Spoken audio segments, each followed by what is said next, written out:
The Accessible Channel, making media accessible to everyone. Every week since 1995, the Vancouver Eclipse has been meeting to play a game of ice hockey. It started when Gary Steeves, who's played blind hockey in Calgary and Toronto, met Rob Camozzi, another visually impaired hockey player.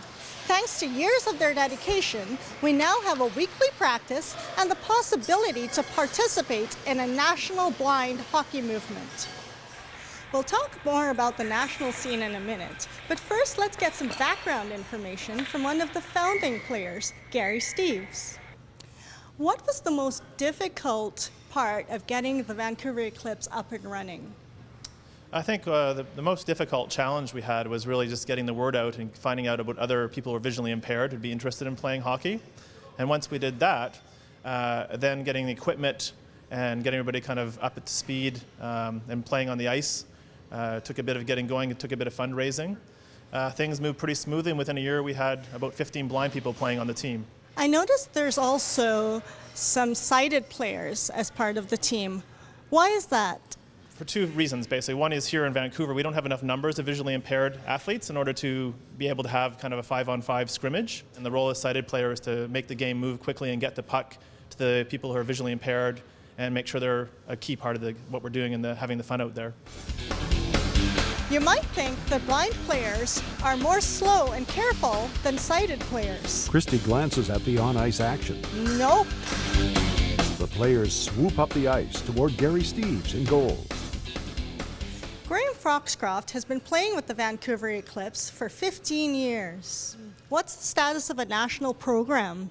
There's 3 teams fully across Canada. There's Vancouver, Montreal, and Toronto. Have you played hockey with any other teams? No, this is the only hockey I've ever played. I was working and a buddy said, hey, my brother plays blind hockey, why don't you come out? I tried, and I've been skating here ever since. I was falling all over the ice when I first started. We enjoy it. It's a blast playing with all the guys out there. It's just hockey, Canada's dream. In the locker room, Eclipse players pull on their pads and equipment.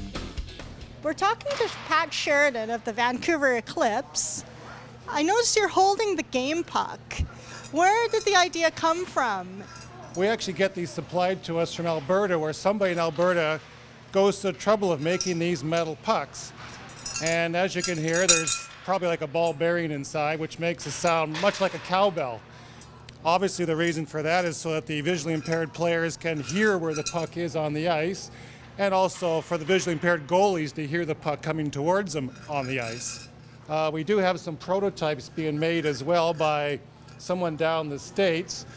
We've had prototypes given to us to use earlier or before, but the problem is, especially electronic ones, 1 or 2 shots off of the crossbar or the goalpost and the electronics do not work anymore. So that's one reason why we have the metal puck. It's pretty durable, but you can see this is pretty battle worn. This was round at one time. It was also convex at one time, but it really takes a beating out there on the ice. The ref drops the puck for a face-off, and the game is on again. The Vancouver Eclipse practices every Friday afternoon at Riley Park Arena. You can find out more by visiting their website at www.vancouvereclipse.ca. I'm Christy Cassie for Accessible Media in Vancouver. The Accessible Channel, making media accessible to everyone.